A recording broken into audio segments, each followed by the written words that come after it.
Nos últimos 10 anos, a igreja tem se corrompido de tal maneira, e quando eu falo igreja, não falo instituição, porque igreja não é instituição, igreja sou eu.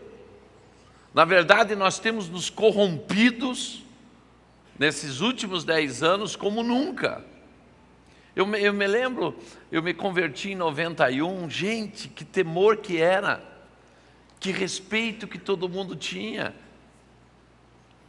Hoje, a igreja virou moda, a igreja ficou vulgar, a igreja se prostituiu. Hoje nós gostamos das fórmulas self-serve. Gente, como que você quer atrair um ser que vive na eternidade, se você não aguenta ficar 5 minutos na presença dele?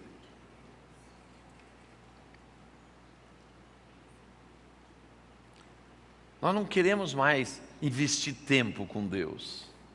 Sabe por quê? Porque a periferia da nossa vida é cheia de obrigações, é cheia de agendas. Eu tive um impacto muito grande em 2010, quando Deus me falou, está na Bíblia o ano sabático, e você me ama?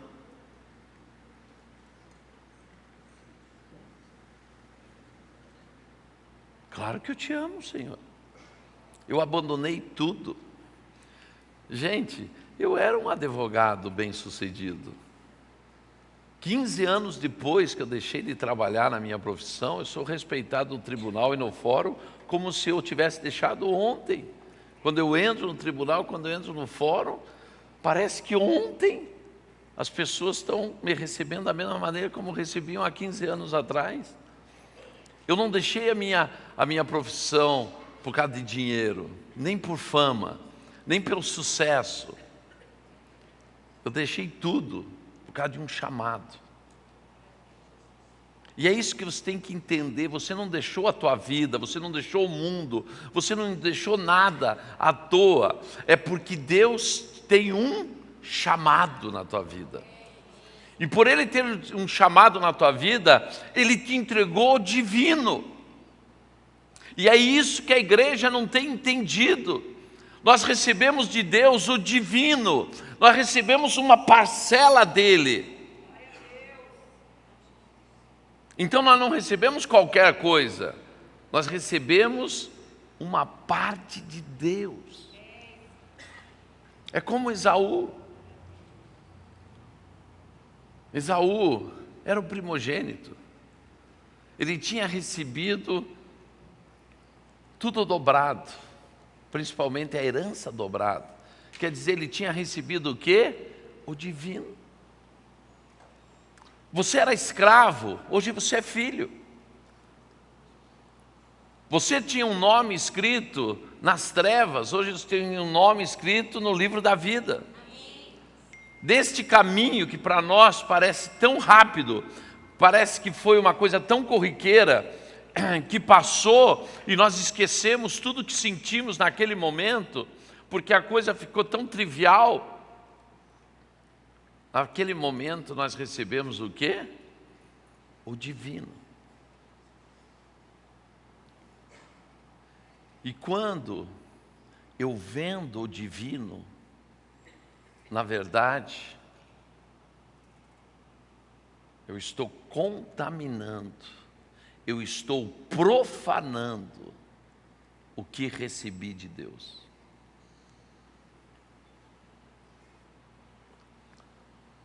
Santidade não é só um conceito, não é uma filosofia de vida. Santidade é você respeitar o que você recebeu de Deus.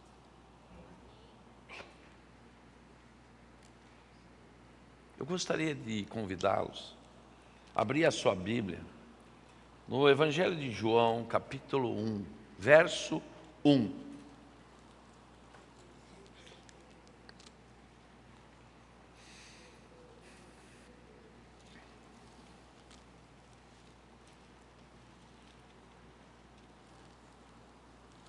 No princípio era o Verbo, e o Verbo estava com Deus, e o Verbo era Deus, e ele estava no princípio com Deus. Todas as coisas foram feitas por ele, e sem ele nada do que foi feito se fez. Nele estava a vida, e a vida era a luz dos homens, e a luz resplandece das trevas, e as trevas não o compreenderam. Vamos entender uma coisa. Se no princípio era o Verbo, e nós sabemos de quem está falando aqui. Quem está? De quem a Bíblia está falando? Mas então eu quero te perguntar o seguinte: então o que era o Verbo?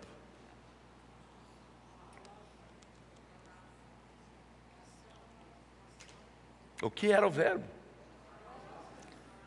É a palavra de Deus. Então nós temos que entender que Jesus é a palavra encarnada. Então, a gente tem uma visão de Jesus muito romântica.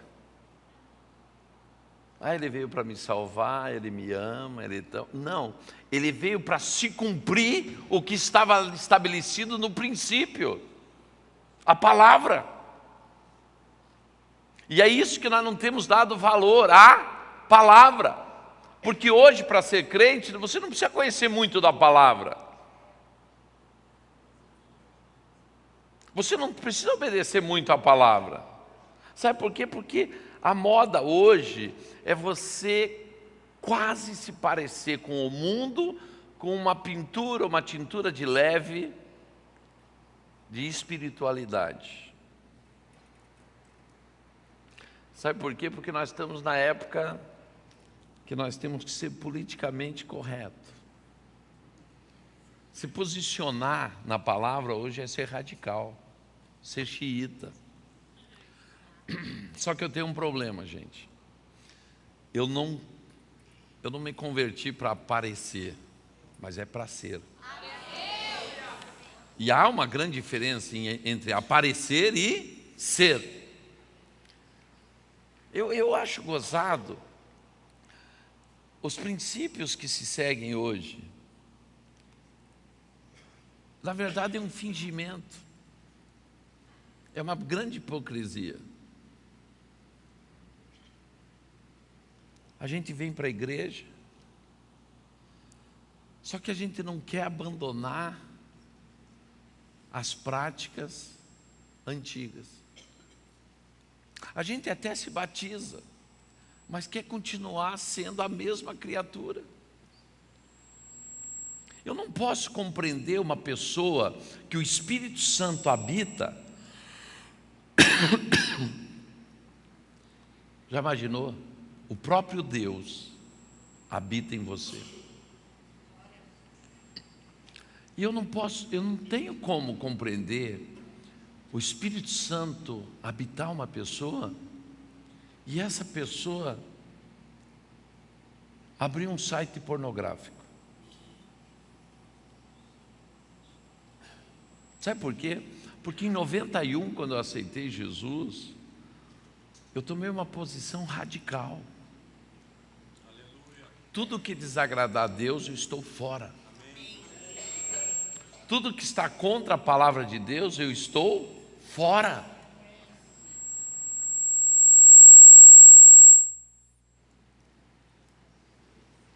Eu levei 10 anos desencapetando.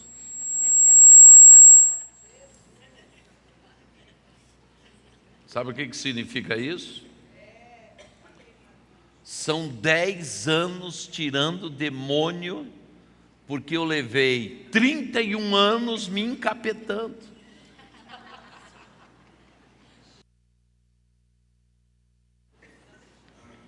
Agora, se eu levei 10 anos desencapetando, uma possibilidade nunca passou na minha mente: desviar. Eu sabia de uma coisa: eu não tinha uma segunda chance.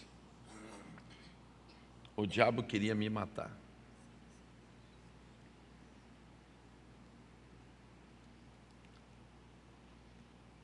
Eu mexia antes com deuses que atuavam na mente. Então a luta foi muito maior para desencapetar. Porque não eram de práticas mundanas, eram coisas que estavam impregnadas na minha mente. Ufologia, viagem astral, essas coisas assim. Foram 10 anos pedindo perdão, 10 anos quebrando maldição, 10 anos me arrependendo, 10 anos renunciando, 10 anos renunciando os pensamentos. Porque é interessante, gente, que muita gente diz assim, mas nós estamos na época da graça. Gente, a época da graça é para que você tenha a graça de cumprir a palavra de Deus.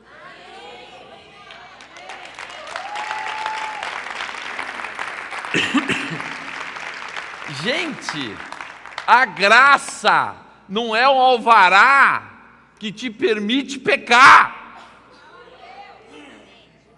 Eu quero avisar para você que está aqui, você que está me ouvindo pela internet, você que vai assistir esse vídeo, o céu não está em liquidação, ele não entrou em promoção, a porta continua estreita.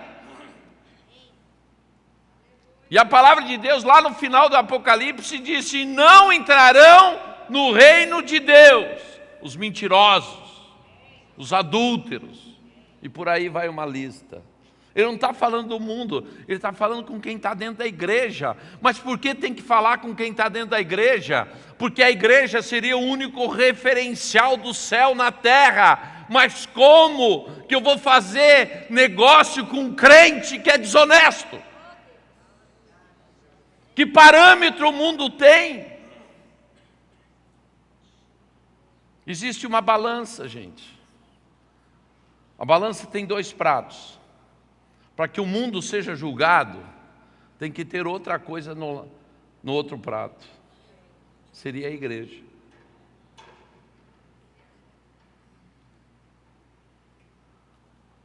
Eu fico olhando as declarações. Jesus está voltando.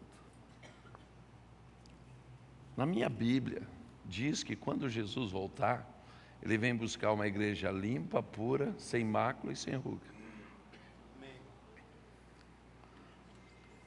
Querem que eu fale uma coisa para vocês? Eu estou desanimado de pregar para um público que não quer ouvir a palavra de Deus. Hoje nós estamos cheios de farsantes dentro da igreja. Porque a primeira essência que eu tenho que ser como crente é obedecer a palavra de Deus. Eu fico de boca aberta. Como alguém que é morada do Espírito Santo, casa de Deus, templo do Espírito, pode olhar para uma mulher, pode deixar sua esposa e adulterar. Gente, eu não concebo uma coisa dessa. Eu sou apaixonadíssimo pela Marilinha, minha menininha dos olhos verdes. Mas eu quero te falar que eu nunca deixei de adulterar por causa dela.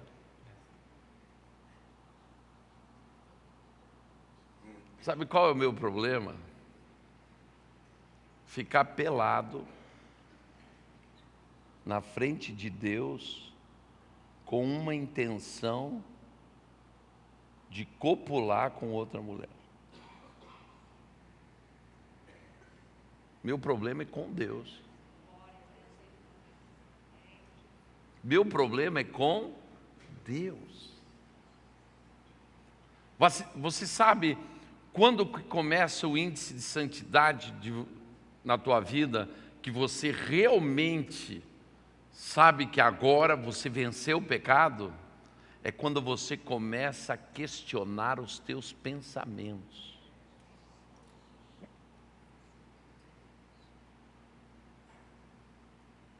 Porque agora você começa a evitar o quê? O pecado de pensamento. Mas coraiola, isto está no Velho Testamento. Para mim a Bíblia é uma só. Para mim não tem divisão. De Gênesis a Apocalipse é a mesma palavra. E o Novo Testamento não existe sem o Velho. Mas agora tem uma moda. Agora a igreja só precisa seguir o Novo. Então vamos seguir o Novo. Abra sua Bíblia em Mateus 18:6. Vamos então no Novo. Nem vamos falar do Velho. Porque a gente não valoriza muitas coisas velhas, né? Então vamos no Novo. Vocês podem ver, alguns crentes dizem assim, não, vou casar de novo. Eles nunca casam com uma velha. É sempre com uma novinha, né? Aquela mulher da juventude que fez ele crescer, que fez ele prosperar, que aguentou todas as consequências, aquela lá já não presta mais, agora é uma novinha. Mas a igreja está do mesmo jeito, gente. A gente quer se acomodar com as nossas desculpas no novo, como se o novo te desse respaldo para pecar. É porque o novo só fala da graça. Só que eu não tenho que entender que a graça é só para eu ter a graça de cumprir a palavra de Deus. E no novo está escrito algo terrível, que a gente olha e só vê com aquele ar romântico. Jesus dizia, vá e não peques mais. Para quê? Para que não lhe suceda mal pior. Então, em momento nenhum, a Bíblia diz que você pode pecar. Muito pelo contrário, ela diz que você tem que ser santo. Mas vamos dizer, vamos para o novo. Olha só a responsabilidade que tem o divino. Porque o que nós recebemos foi o divino, o nome de Deus. No mundo, os pais ficam envergonhados quando o filho suja o nome da família. Imagina quando nós sujamos o nome de Deus. Está aqui, ó. Mas qualquer um que escandalizar um destes pequeninos que crê em mim, melhor lhe fora que se lhe pendurasse ao pescoço uma mó de acenha e se submergisse na profundeza do mar. Ai do mundo, por causa dos escândalos. Porque é mistério que vem escândalos, mas ai daqueles homens por quem o escândalo vem. Gente, sabe o que está falando aqui? Está falando dos maduros da fé. Está falando de nós crentes perante o mundo. Ai de você, se através de você vier um escândalo. Ai de você, que se através do teu pecado você vier escandalizar o Evangelho. Era melhor que você tivesse se matado antes de pecar.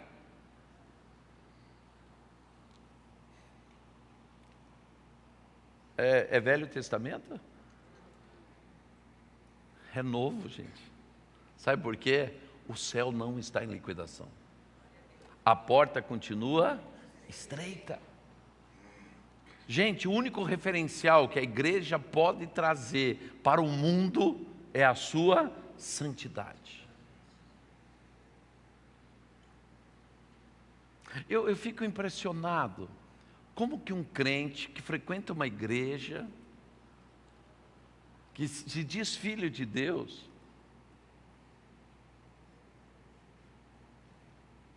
é capaz de viver 1 ano sem dizimar? Ah, mas dízimo é lei.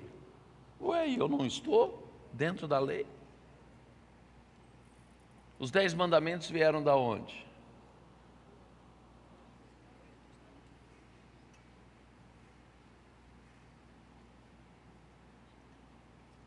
Eu fico de boca aberta. Um dia lá em Palmas, nós temos reuniões dos pastores direto, né? Toda semana quase, de 15 em 15 dias agora. E um pastor foi convidado para entregar a palavra. E o cara resolveu falar para pastor sobre dízimo. Eu fiquei indignado. Eu digo, meu Deus, isso é palavra para pastor? E como o presidente da ordem tinha me dado a incumbência de dirigir a reunião, eu não via a hora de pegar a palavra, né, para continuar a reunião. Quando eu vou pegar a palavra, que ele acabou, Deus fala comigo, dê oportunidade para os pastores se restaurarem.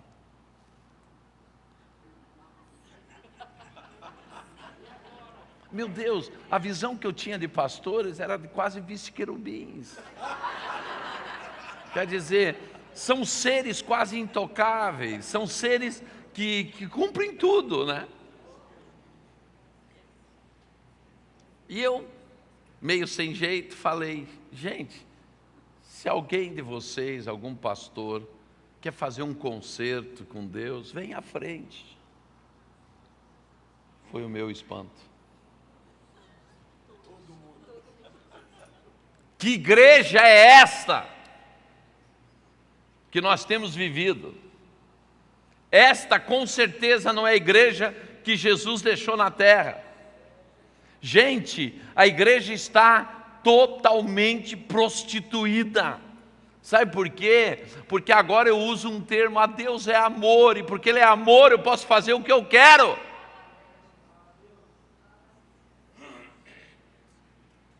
Deus é amor.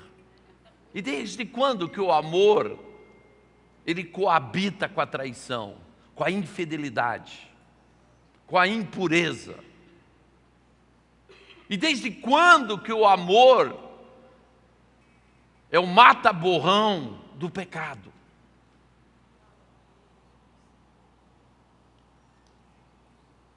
Ah, mas todo mundo peca. Eu não sou todo mundo, eu fui o escolhido. Todo mundo pode pecar, mas eu fui escolhido. E Deus, quando me escolheu, me deu o divino. E eu não posso profanar o divino, porque as consequências de quem profana o divino são terríveis. Gente, os pastores começaram a ir na frente, pegar o microfone e confessar a sua infidelidade. Você sabe o que é um crente que não dizima? Não oferta? Chupim. Aqui em São Paulo tem chupim? Aonde tem pardal tem chupim. Por quê? Qual é a jogada do chupim? Ele não faz ninho e ele não choca os ovos. Ele espera o pardal fazer o seu ninho, daí ele vai lá no ninho, bota o ovinho dele e vai embora. Sabe por quê? Porque o chupim ele quebra um dos princípios mais importantes da Bíblia: paternidade e maternidade. Quem cria o chupim nunca será o seu pai e a sua mãe. Isto é a realidade do crente infiel.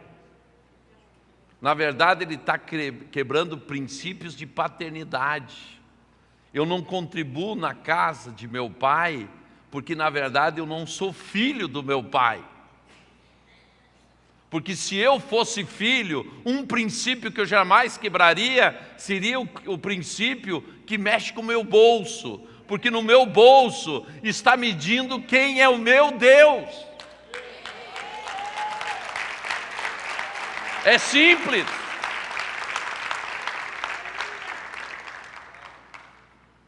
E vocês sabem o que o chupim faz?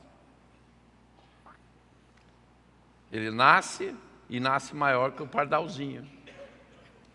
E daí a mãe pardal vai trabalhar o triplo que trabalharia para a ninhada dela, para alimentar aquele brutamonte que está ali. Isso acontece na igreja. O cara não dizima, o cara não oferta, mas na hora da oração da bênção, ele é o primeiro que está na fila. Está assim.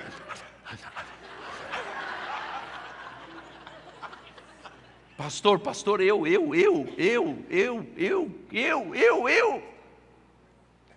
Gente, o cara não contribui nem para pagar o aluguel e a energia da igreja. E ainda quer ser filho de Deus. Ele é chupim. Diga comigo, mas Deus leva em conta. Porque Deus é amor. Querem ver como que é Deus? Deus é amor. Mas Ele não acoberta ninguém. Abra sua Bíblia, Deuteronômio 32.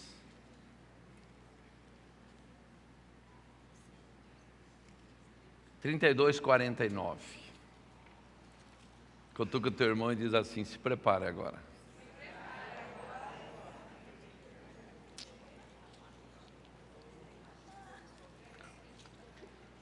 Eu quero desmontar uma teoria que você tem há muito tempo. E vou desmontar você lendo a palavra. Porque quando a doutrina é errada, só a palavra para corrigir. Então vamos ler a palavra, eu não vou falar nada. Vamos ler a palavra. Não é uma teoria do Coraiola. Não está escrito no livro do Coraiola, capítulo 1, verso 1. Está escrito na Bíblia, em Deuteronômio 32:49, que diz: sobe ao monte de Abarim, ao monte Nebo, que está na terra de Moabe, de fronte de Jericó, e vê a terra de Canaã, que darei aos filhos de Israel por possessão, e morre no monte ao qual tu subirás, e recolhe-te ao teu povo, como Arão, teu irmão, morreu no monte Hor, e se recolheu ao seu povo. Porquanto? Por que que Moisés não vai entrar na terra prometida? Por quê? Diga para o teu irmão, nem Moisés se livrou do seu erro. Teve consequência. Gente, o pecado tem consequência. E o pecado nos leva à morte. Tire o argumento da mente, porque Deus é amor. Ele está levando em conta o teu pecado. Ele não vai levar em conta o teu pecado. Ele vai levar em conta o teu arrependimento. Se você não se arrepender e não deixar o seu pecado, terá o prejuízo dele. E a Bíblia diz que o salário do pecado é a morte. Por isso que nós estamos vendo uma igreja morta. Porque no seio da igreja o pecado está terrível. Tudo pode. Um dia, instituir ceia todo o culto. Metade da igreja não vinha mais para o culto.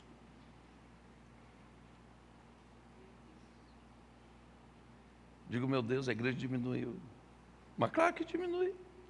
É só apertar um pouquinho, dizer acabou a liquidação, que o público diminui. Só que a porta está estreita. Não adianta querer levar o povo no oba-oba, gente.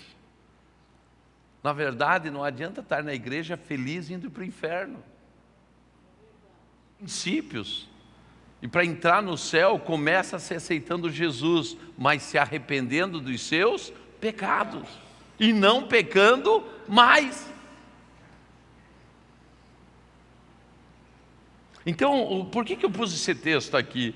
Para te mostrar que nem Moisés, um dos homens mais importantes de Israel, um dos homens que teve as maiores experiências com Deus. Diga para o teu irmão, meu irmão, quanto mais lhe é dado, mais será cobrado. Isso é bíblico. Deus te deu paternidade. Deus te deu unção. Deus te deu autoridade. Deus te deu poder. E você acha que vai ficar de graça? De você vai ser exigido um grau. Quanto mais você se aprofunda no conhecimento da palavra, quanto mais você conhece a Deus, mais será exigido de você. Nem a salvação é de graça, porque foi pago um preço pela tua salvação. E a caminhada também não será de graça. A salvação foi pago um preço, mas a caminhada do amadurecimento até a estatura de varão perfeito, quem vai pagar? Eu e você.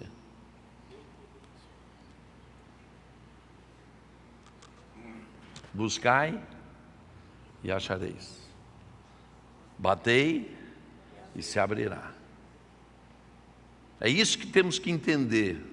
Gente, nós temos que deixar de ser criança. Nós temos que deixar de ser nenê de mamar, de leitinho, de mingauzinho. Nós fomos chamados para ser pais de nações. Porque o que é um discípulo de nações? É um pai. Então o que Deus está pedindo de você? Crescimento espiritual. E crescimento espiritual não é só conhecimento da palavra, é vida vivida na palavra. Isso que é amadurecimento. Porque você sai da teoria, você sai do conceito, você sai para uma vida vivida. Se a palavra não transforma a tua vida, é porque ainda a palavra não está em você. Logo, o verbo que se fez carne ainda não nasceu em você. Isso é sério demais. Presta bem atenção porque Moisés prevaricou. Coisa simples, gente. Para que Moisés não vai entrar na terra prometida? Só porque ele bateu na pedra. Amém? Não é o que diz Deuteronômio. Olhem por que ele não entrou na terra prometida. Porquanto transgrediste contra mim no meio dos filhos de Israel. Por quê? Por quê? Porquanto transgrediste contra mim no meio dos filhos de Israel as águas de Meribá de Cádiz, no deserto dizem, pois não me sacrificaste. Sacrificaste. Pode ver no hebraico. O que é se santificar? O que é se santificar? Hã? Oferecer sacrifício. Gente, Moisés não era qualquer um. A hora que apresentaram sacrifício aos outros deuses, o que está no hebraico? Que é sacrificar.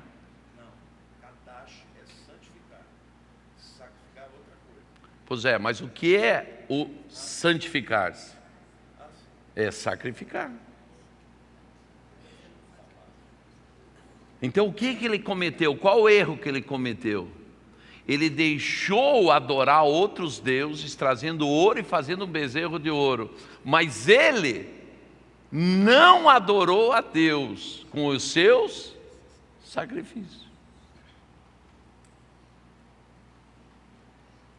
Diga para o teu irmão, nem Moisés. É isso que eu quero te mostrar. Se nem Moisés Deus relevou, Ele não vai relevar você. É isso que você tem que encarar. Vida com Deus é vida de santificação.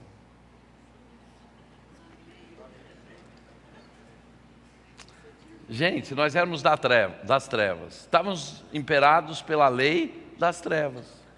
Mas você quis trocar de cidadania. Você não quis mais morar no Brasil. Agora você foi para os Estados Unidos. Você está sujeito às leis dos Estados Unidos. Você recebeu cidadania dos Estados Unidos. Você concordando ou não concordando, você vai seguir a vida nos Estados Unidos, nos padrões de vida dos Estados Unidos. Foi o que você fez no reino. A hora que você entrou para o reino de Deus, você diz: sim, eu aceito tudo que existe do reino, inclusive a sua lei, e estou submetido a ela. Então não adianta você no meio do caminho dizer: mas não concordo com isso. A lei não se concorda, a lei se cumpre. Diga para o teu irmão: meu irmão, sinto lhe dizer, se você não concorda, você está no lugar errado. Se você discorda do reino, você está no lugar errado. Para de sofrer, volta para as trevas. Sabe por quê? O céu não está em liquidação. Ainda, para você entrar, tem que ir até o fim. Por isso que a Bíblia diz que nós temos que persistir até o fim. Nem Moisés. A gente fica analisando só a ira de Moisés, porque Moisés bateu na pedra. Realmente, em Números está que ele bateu na pedra. Mas em Deuteronômio diz que houve um problema muito sério no deserto de Cádiz. E que aquilo ficou na continha de Moisés para ele acertar com Deus. E ele não acertou. E por ele não ter acertado, não veio o quê? Não a misericórdia. Não veio o quê? Não, gente. Existem dois princípios na vida espiritual, muito claros em Mateus 6,6. Tudo que fizeres no secreto, teu pai que te vê em secreto te recompensará publicamente. Então quer dizer, entrar na terra prometida seria o quê? O fruto da recompensa. Não é da misericórdia, é da recompensa. E por que ele não teve a recompensa de ter o privilégio de entrar na terra prometida? Porque ele tinha uma conta ainda a ser acertada lá atrás, que não foi acertado. Diga para o teu irmão: não adianta você dizer que o teu pecadinho lá de trás já foi passado uma borracha. Se não houver arrependimento, confissão, ele ainda está na tua conta. Mas, apóstolo, e a graça? Porque hoje o que se prega mais é a supergraça. Tudo eu posso, tudo é lindo e maravilhoso. Deus é amor. Gente, a graça é ter a graça de obedecer a Deus. A graça é receber de Deus a graça de poder cumprir a palavra de Deus. Receber a graça de entrar na presença de Deus. Gente, o sumo sacerdote, para entrar na presença de Deus, no Santíssimo Lugar, ele passava um dia inteiro em purificação. Ele não dormia para não pecar em sonhos. E ainda antes de entrar no Santíssimo Lugar, ele recitava os 15 salmos dos degraus. Subia em um degrau e recitava aquele salmo. E depois no outro degrau e recitava aquele salmo.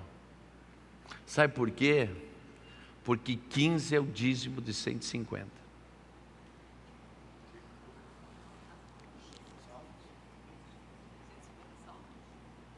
150 salmos. E por que são 150 salmos?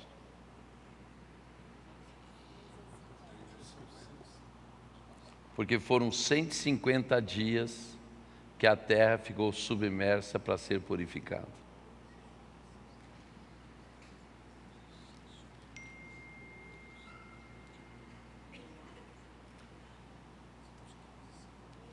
Tudo isso fala de purificação. Tudo isso nos leva a uma porta de purificação. Para eu entrar nesta porta do Santíssimo Lugar, eu preciso passar pela purificação.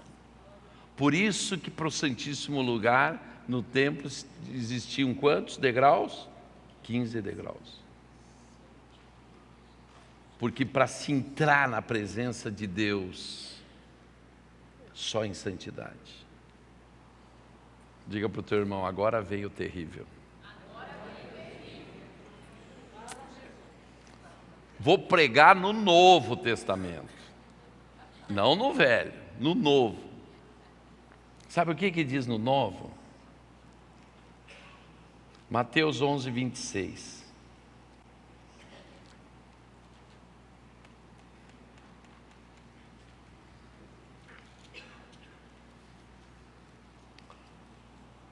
Porque todas as vezes que comerdes este pão e beberdes este cálice, anunciais a morte do Senhor, até que venha. Portanto, qualquer que comer este pão ou beber o cálice...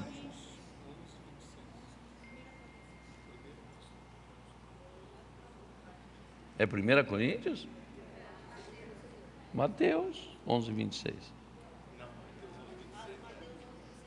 Estou enganado? Sim ou não? Sim.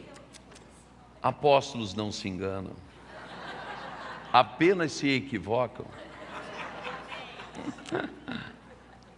1 Coríntios 11, 26. Porque todas as vezes que comerdes este pão e beberdes este cálice, anunciais a morte do Senhor, até que venha. Portanto, qualquer que comer este pão e beber o cálice do Senhor indignamente, será culpado do corpo e do sangue do Senhor. Daí vem algo estranho demais. O que diz? Examine-se, pois, o homem a si mesmo, e assim coma deste pão e beba deste cálice. Porquanto, o que comer e beber indignamente, come e bebe para a sua própria condenação, não discernindo o corpo do Senhor. Por causa disto, há entre vós muitos fracos e doentes, e muitos que dormem, porque se nós nos julgássemos a nós mesmos, não seríamos julgados. Meus amados, todo momento da ceia é o momento que Deus nos dá para nós aferirmos a nossa própria pena. Diga para o teu irmão, se você não aproveita essa oportunidade, será julgado. Então, o momento da ceia é onde lhe é dado o direito de você se julgar. Sabe o que está sendo falado aqui? A iniquidade começa depois da oportunidade do julgamento. Você teve a oportunidade de se arrepender, teve a oportunidade de confessar. Eu acho gozado, alguns maridos são pegos em flagrante delito de infidelidade, né? Daí, eles querem que a mulher perdoe em 5 minutos. Não confessaram, foram pegos em flagrante. Não, daí a mulher é obrigada a perdoar. E tem umas bobinhas que perdoam. Diga para o teu irmão, perdão tem preço.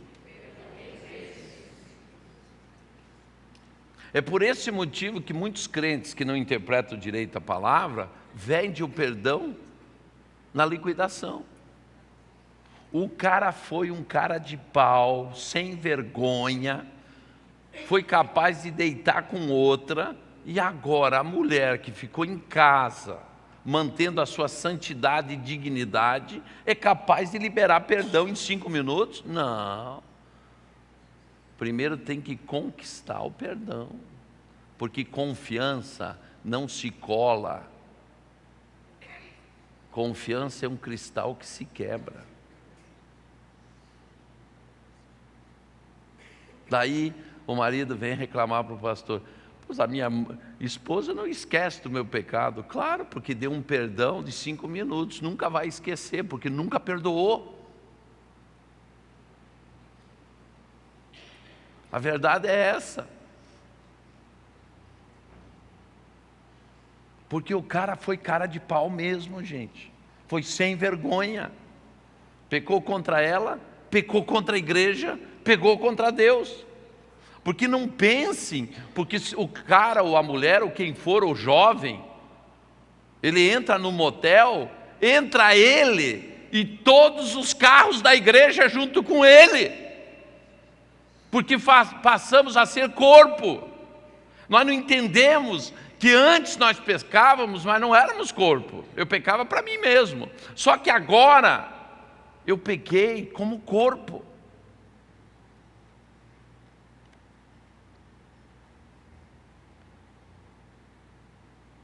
Você não pecou só para você.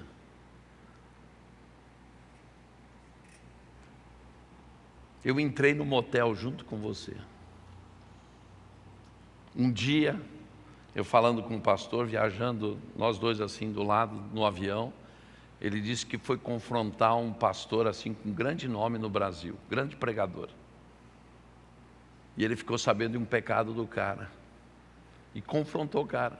Por que você fez isso? Ele disse: o que você tem com isso? Que eu fiz isso. O que eu tenho? Eu sou a igreja. Você pecou e eu pequei junto com você. Você tem que me dar satisfação do teu pecado, porque você me levou junto com você no pecado. É isso que nós não entendemos. Hoje nós somos corpo. Nós contaminamos o arraial. Eu fico de boca aberta, como um pastor, como um levita, pode subir no altar e ministrar em pecado.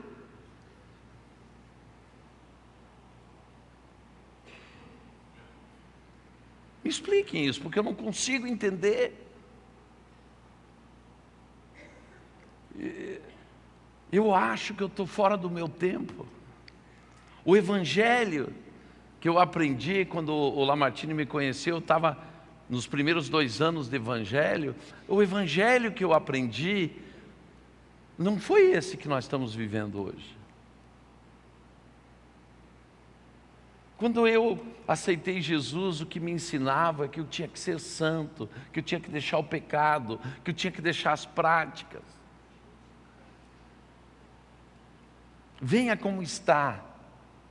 Mas a partir de hoje, você já não pode ficar do mesmo jeito.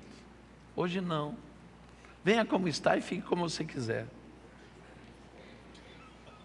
Só que eu, como profeta dessa geração, estou como João Batista na beira do Jordão, dizendo: o céu não está em liquidação. O céu tem preço. E por coisa boa a gente paga bem. Por isso que o preço é caro. Porque ser genuinamente filho de Deus não é barato. É muito jejum, é muita vida com Deus, é muito desencapetamento, é muita coisa.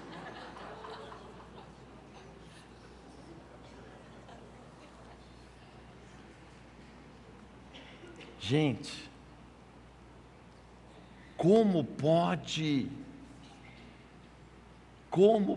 um crente, templo do Espírito Santo, mentir?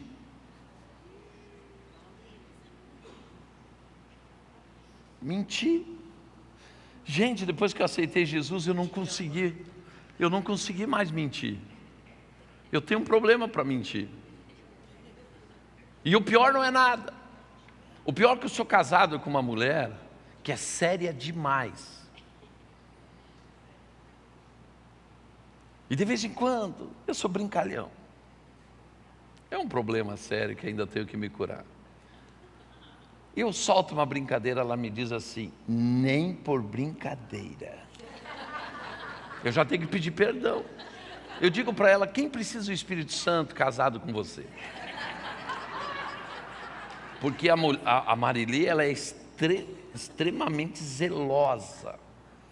Eu queria ser que nem ela, séria daquele jeito, mas eu não consigo ser sério daquele jeito. Mas eu tenho ela do meu lado, que ela diz: nem por brincadeira. Eu digo: meu Deus, me perdoa, Senhor. Eu desço do púlpito, todo contente, satisfeito. Aquela pregação, todo mundo riu, todo mundo gostou, todo mundo aplaudiu, e eu desço. E ela chega para mim: e você precisava falar isto? Por isso que elas foram postas do nosso lado como auxiliadoras.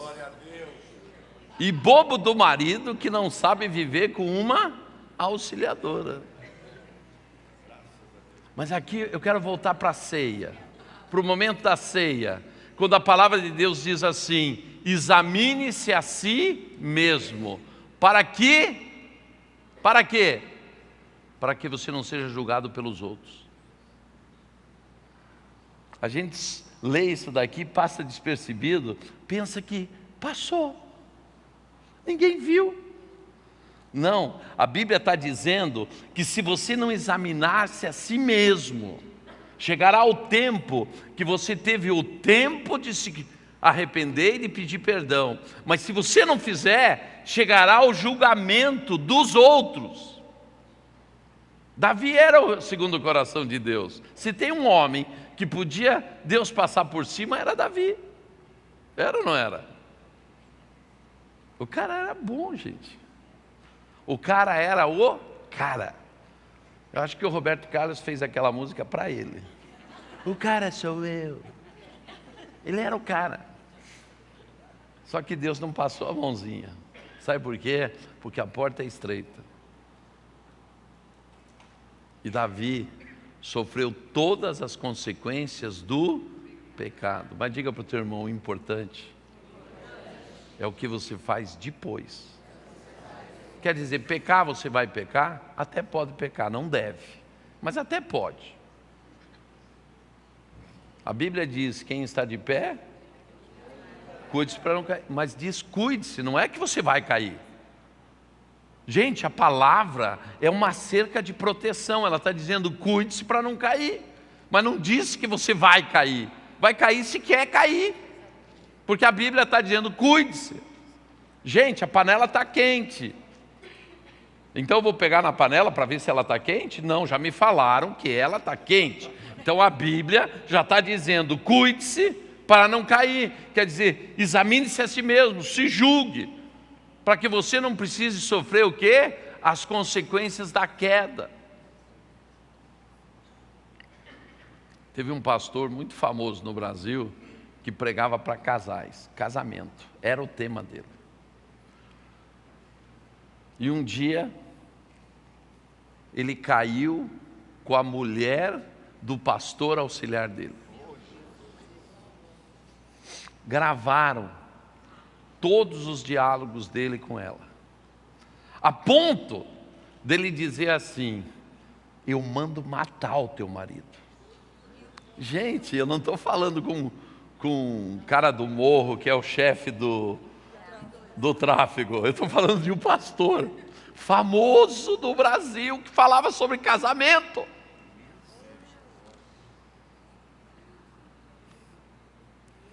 Mas não se assustem, gente.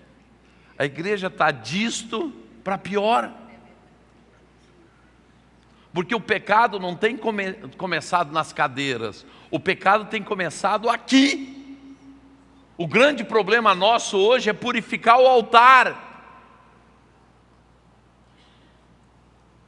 Hoje nós temos músicos, não temos levitas, não temos filhos de Deus, nós temos músicos. Claro que tudo tem sua exceção.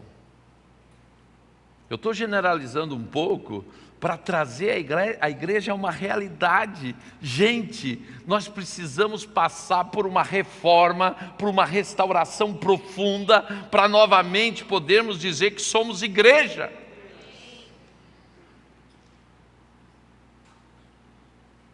Eu mando matar o teu marido. Eu tive a oportunidade de conversar com esse pastor depois de todas as consequências. Foi para jornal, foi o maior escândalo. Sabe por quê? Porque quando não existe arrependimento, a palavra já está dizendo: julgue-se a você, para você não ser julgado. Diga: nada vai passar impune. Gente, isso não está no Velho Testamento, está no Novo Testamento. Porque senão vão dizer: não, Coraiola é legalista. Eu não sou legalista. Quem convive comigo sabe que eu não sou legalista. Só que legalismo é uma coisa e santidade é outra. Daí fomos jantar juntos. Eu disse: me conta um pouco da tua história. Ele disse: Coraiola, sabe qual foi a minha maior decepção? Foi com Deus. Eu orava todos os dias: Senhor, antes de eu pecar, me mata. E ele disse: Deus não me matou e me deixou pecar. Sabe por quê? Porque Deus não pode influenciar o teu pecado. A decisão de pecar é tua, mas as consequências são tuas. A mulher dele perdoou ele, mas ele levou a marca. Aonde ele ia, o adúltero chegou. A gente quer pecar e não quer ter consequências. A Bíblia diz que o pecado tem consequências e que se você não se arrepender, você será julgado pelos outros. Às vezes vem a ovelhinha: ai, porque todo mundo está me olhando diferente. Queria que eu olhasse como? Como? Ai, porque a minha mulher está me tratando diferente. Queria que tratasse como? Você agora chegou à fase do apedrejamento. Porque no Velho Testamento você não estaria vivo. Por isso que está na graça. Que agora o apedrejamento é diferente, mas o apedrejamento acontece do mesmo jeito. Não mudou nada.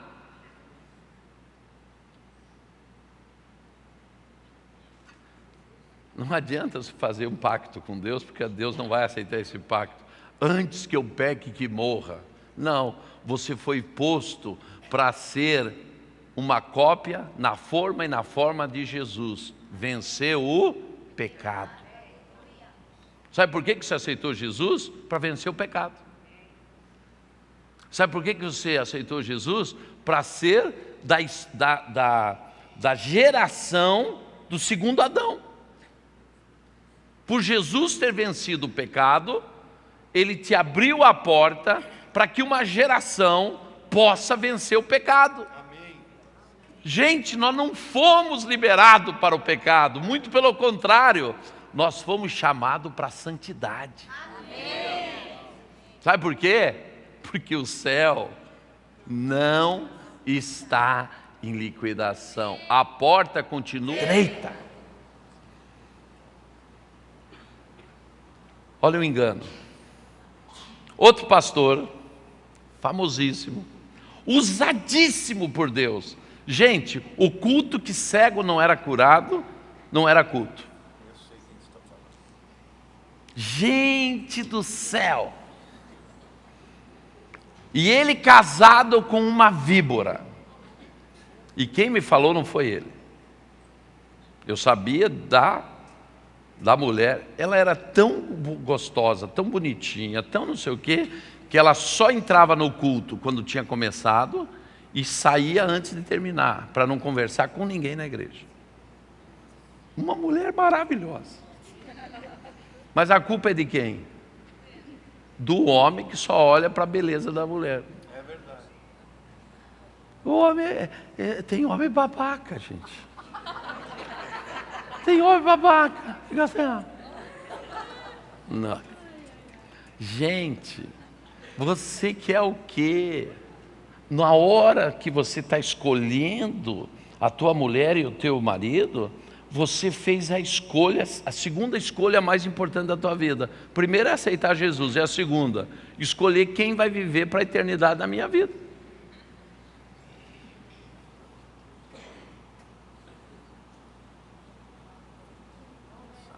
Lamartine, se me permita, mas agora eu vou falar uma coisa que você vai ter problemas.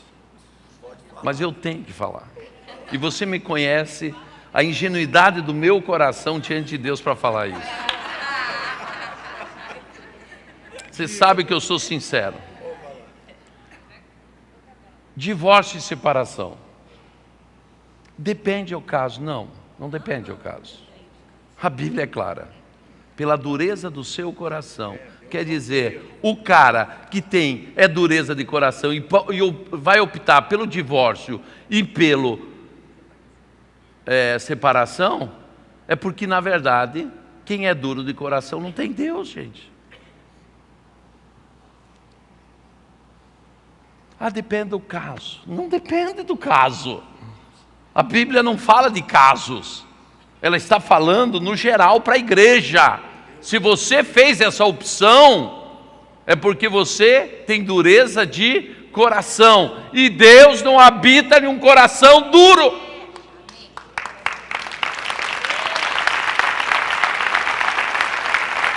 Gente, Moisés não tinha saída. Aí, gozado, que aí usa o Velho Testamento. Eu posso me divorciar porque Deus permite. Deus não permite. Deus não permite. Deus aceita essa condição, por quê? Porque aliança com Ele você não tem. Porque se estivesse com Ele, teria com a tua mulher para a eternidade. Amém. Seja ela quem for. Amém.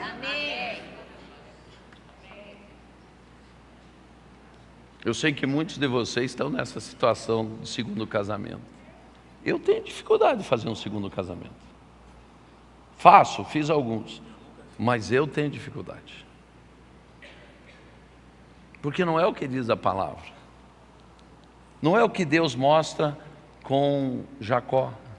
Jacó está enterrado com Lia até hoje. Por que não está com Raquel? Porque ela é a segunda.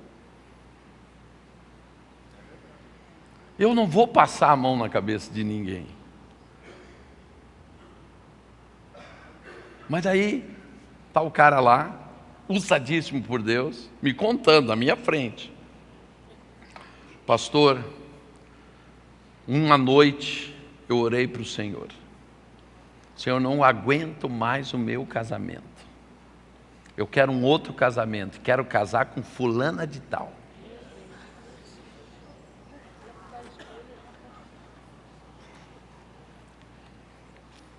Dois, 3 dias depois, a fulana de tal entra no gabinete dele. Ele me contando a história. Estou relatando para vocês o que ele me contou.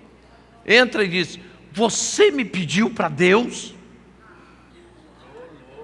Ele disse: pedi.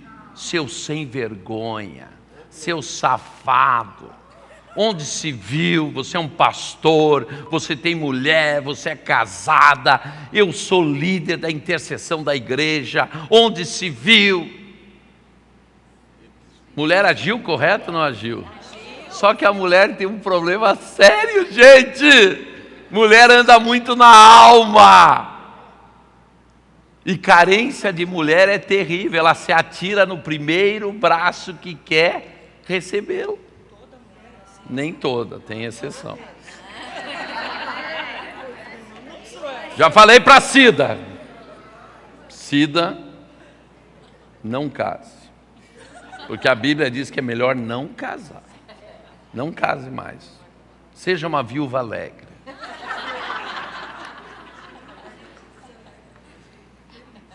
E eu ouvindo a história do cara.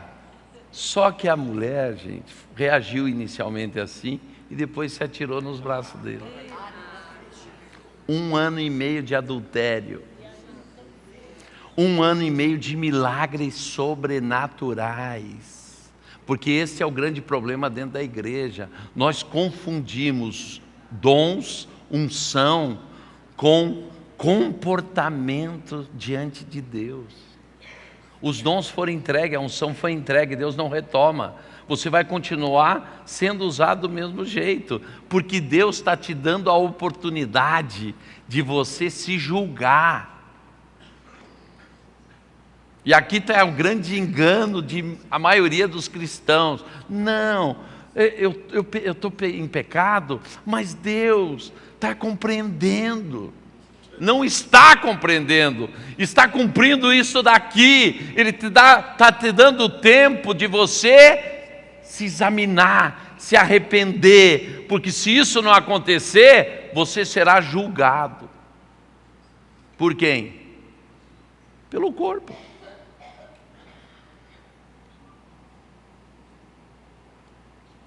Resultado, a mulher ficou grávida. E os cegos enxergando, e os paralíticos andando, e a coisa correndo normal.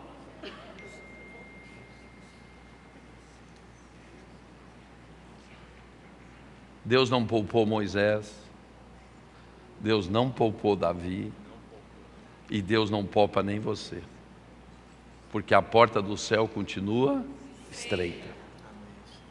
O que você tem que cuidar é para não cair. E se cair, se arrependa imediatamente. Confesse o teu pecado, se humilhe diante do Senhor, se julgue, se examine a si mesmo, para não ser julgado.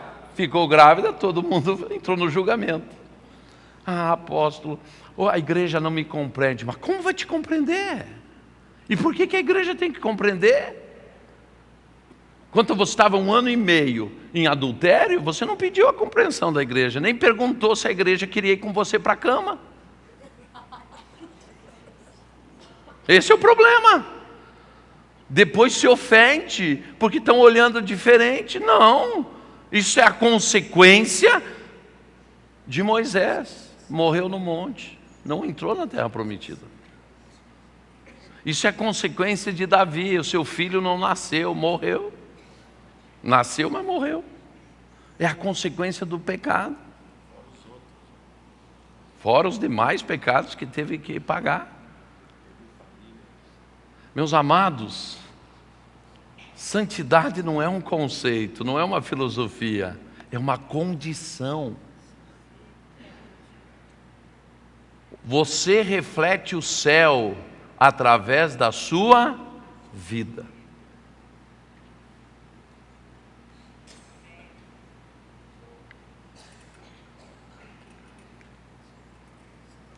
Vida espiritual não se arruma no meio da bagagem, não se arruma no meio da mudança, se arruma antes.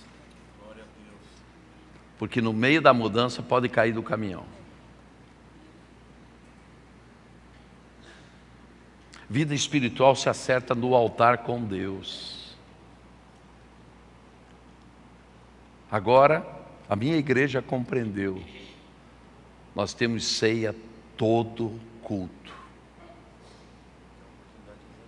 É o que a Bíblia diz, quando se reunirem, participem. Nós fazemos todo o culto. Não aquela ceia ritualista e tal, né? Nós pomos à disposição de todos o vinho consagrado, o pão consagrado, e todos espontaneamente fazem esta palavra, porque eu não podia continuar pastor de uma igreja sem que cada um tivesse a consciência e o amadurecimento de se julgar. E todo o culto nós temos que nos julgar, porque nós estamos correndo um risco terrível, entrar na presença de Deus e cair morto. Diga para o teu irmão, Ananias e Safira não estão no Velho Testamento, estão no Novo Testamento. Mas sabe o que está faltando para acontecer na nossa igreja? Gente morrendo no altar? Um Pedro. Porque nós pastores, Nós temos que ser bonzinho, nós temos que ser... Porque agora o pastor, ele é julgado pelo que ele faz de demonstrações de amor. Qual é o pastor bom? É aquele que visita, é aquele que me abraça. Vocês viram, o pastor nem me abraçou hoje. Porque a igreja hoje, ela está para agradar as pessoas, não para agradar a Deus. A minha esposa olha para mim e diz: por isso que a tua igreja não cresce.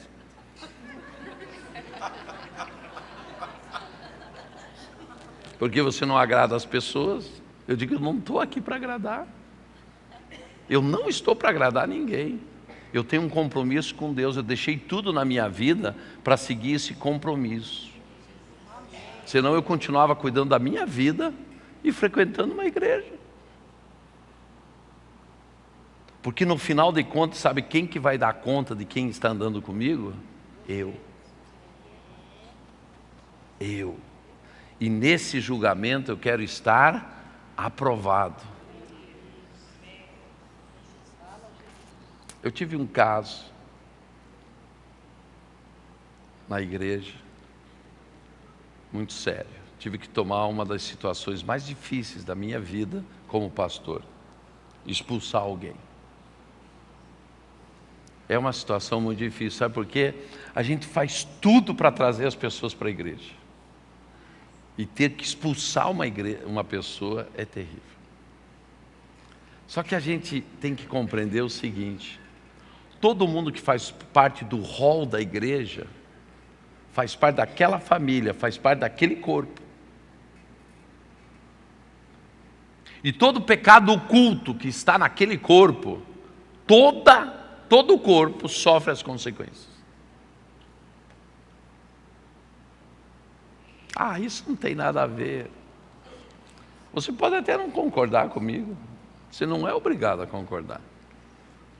Mas um dia Deus vai te mostrar que o que eu estou te falando é a realidade. Somos um corpo. Porque se somos um corpo para os dons, se somos um corpo para o resto da Bíblia, nós somos um corpo para o pecado.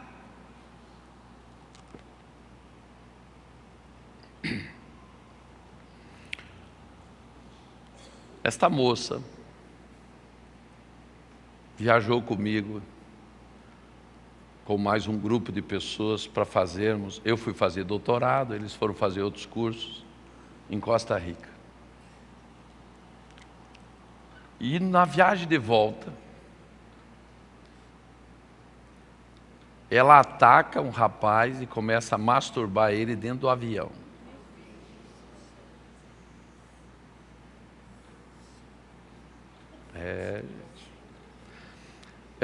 Parece que está ouvindo sobre baile funk. Não, eu estou falando de igreja. E se acontece na minha igreja, que eu sou desse ritmo, como você já está entendendo como eu sou, imagina as outras que é tudo liberado. Como está a igreja? Porque o pastor, ele tem uma péssima noção que diz: não, na minha igreja não tem problema. É que nem mulher traída, é que nem pai que é o último a saber. Gente, o que está escondido debaixo da casca da religiosidade é coisa terrível. E esta igreja que está dizendo que Jesus voltará. Quando? 2017, 2020, 2030. Gente, a Bíblia diz: e Ele voltará quando? Quando tudo estiver restaurado. Quando a igreja for uma igreja pura, limpa, sem mácula, sem ruga.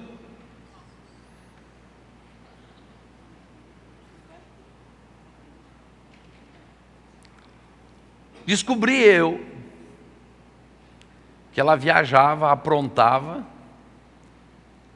ia confessar os pecados para uma pastora de outra cidade. Porque tem crente que faz isso, sabia, Lamartine?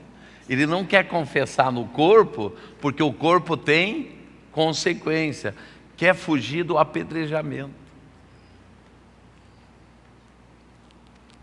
Eu disse: não tenho solução.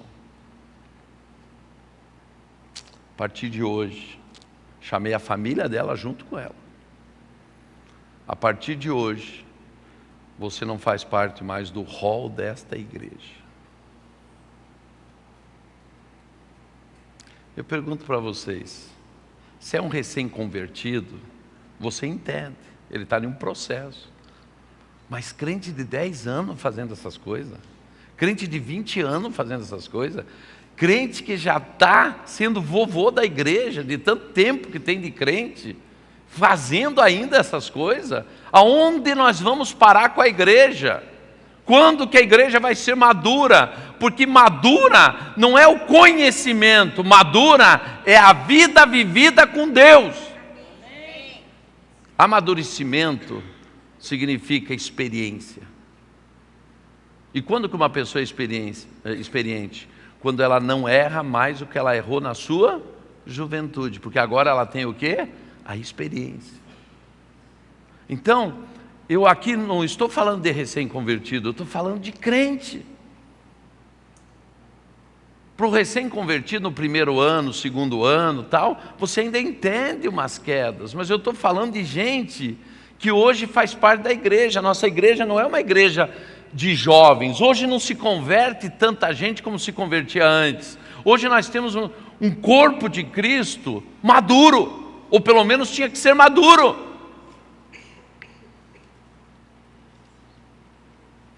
Que tem pelo menos uma oportunidade por mês de se julgar, examinar a si mesmo.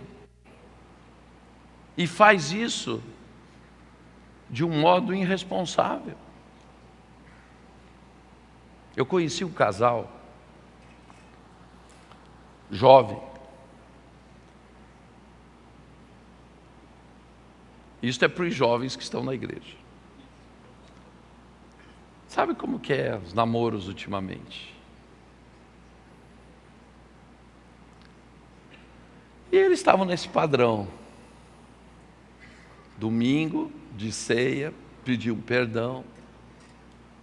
O que eu falei para vocês? Se arrependa e não peques mais, para que mal pior não lhe suceda.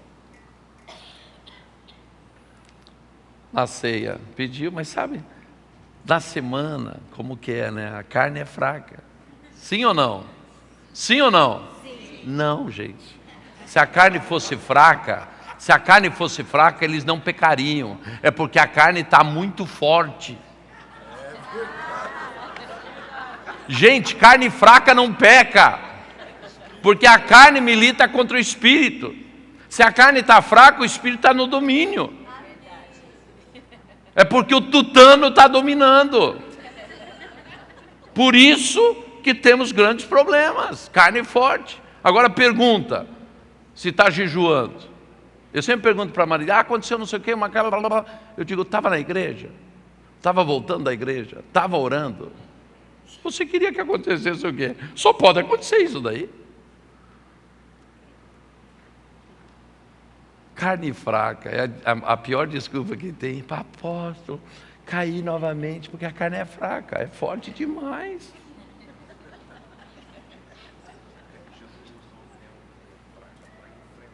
Resultado: durante a semana, durante o mês, umas escapadinhas daqui, uma escapadinha de lá. E a gente acha que isso não tem nada a ver. Daí voltava no dia da ceia, se arrependia, pedia perdão, e daí caiu outra vez. Resultado: vieram a casar. E esta menina muito jovem deu um problema no rim. Ela fez um transplante, a mesma doença do rim anterior pegou no novo. Um dia, levamos uma profeta na casa desse casal. O profeta orou com eles, saiu, olhou para Marili e disse, sabe por que isso aí? Por quê? Porque eles ceavam e pecavam, ceavam e pecavam, ceavam e pecavam. Isto é a consequência do pecado. A revelação que a profeta trouxe é de espantar. Porque isso está acontecendo na igreja. Na hora do examine-se a si mesmo, se julgue a você para não ser julgado depois, nós até se julgamos, pedimos perdão. Só que voltamos a pecar nos mesmos lugares que antes. E isto é que traz consequência. Porque se você pediu perdão e voltou a pecar na mesma coisa, significa que você desfez o que você acabou de fazer. E o que diz aqui? Que você será julgado. Diga para o teu irmão, e isto é Novo Testamento. Não é lei, não está no Velho Testamento. Isso é o que está no Novo, gente. Então, é o que Jesus dizia, vai, não peques, para quê? Para que não lhe suceda mal maior. Não adianta, meu jovem, você vir na hora da ceia e pedir perdão porque anda se masturbando, porque você abriu o site pornográfico. Não adianta você, adulto, que passa às vezes noite dentro de um site pornográfico, vem na ceia e pediu perdão. Se você voltar para o mesmo pecado, você terá consequências. Porque a você foi dado o direito de se examinar. Mas se você não se examina, você será examinado de outra maneira. É o que a palavra está dizendo. O pecado tem consequência. Nós não podemos brincar com esta matéria. Hoje se fala muito pouco disso nas igrejas. Mas eu tenho que falar para vocês, sabe por quê?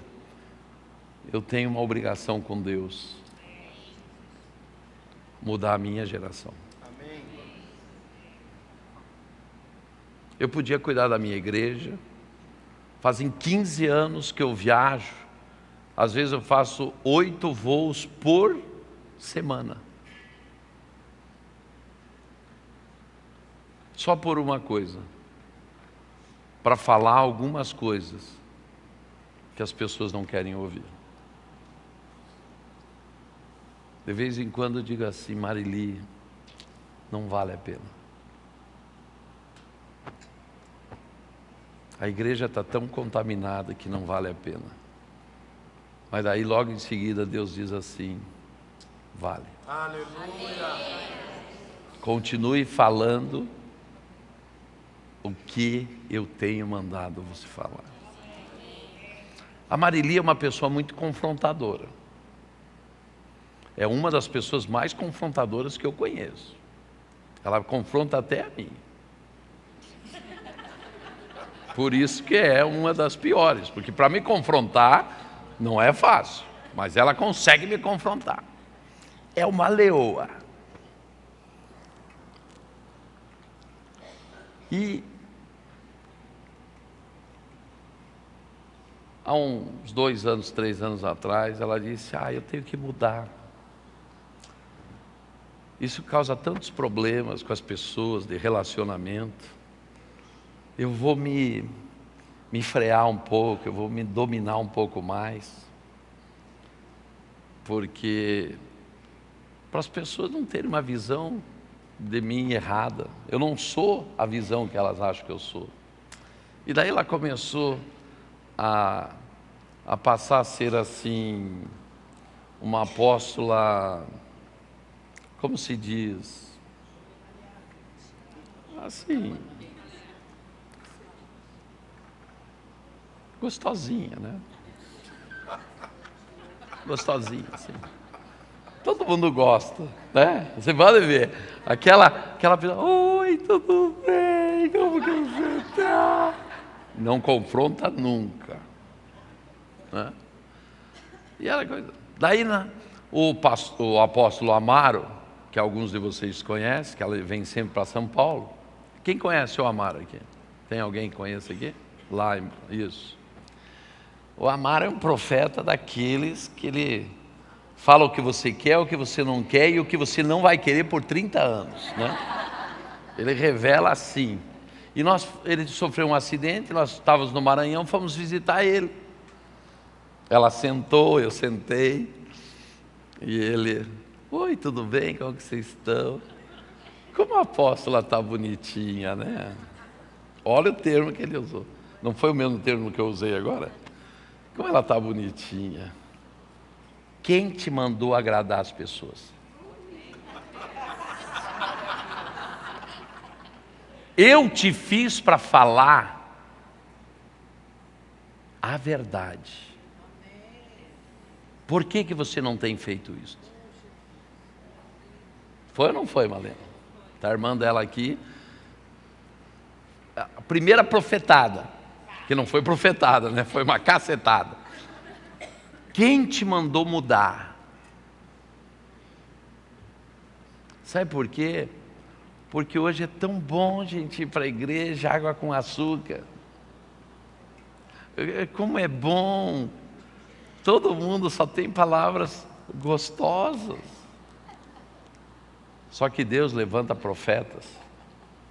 E a geração de profetas sabe quanto que sofre. Porque tem que falar o que os outros não gostam de ouvir. Porque nós vamos ter que confrontar o quê? O pecado. E eu fiz essa coisa com Deus. Senhor, eu posso ficar sozinho, mas eu ainda continuarei falando aquilo que se me mandar falar. Com jeito. Não precisa ser violento, não precisa ser isso, com jeito. Mas falar o que tem que ser falado. Sabe por quê, gente? Só por um motivo. O céu não está em liquidação. A porta continua estreita. E para se entrar, Apocalipse diz: aquele que foi até o fim. Por isso, antes de encerrarmos, eu quero te dar uma oportunidade. Se você não tem se examinado nessa profundidade, você que tem levado o pecado como brincadeira às vezes. Me arrependo, peço perdão e volto a pecar. Não faça mais isso. Eu hoje quero que você use esse altar para definitivamente fazer um pacto de santidade com Deus. E a partir de hoje, abandonar todas as ações, todas as práticas de pecado da tua vida. Se você tem essa necessidade, eu quero te falar o que diz nesta palavra: examine-se a si mesmo. E se você acha que tem alguma coisa que tem que ser consertada, saia do teu lugar e venha aqui à frente. Pai nosso que estais nos céus, santificado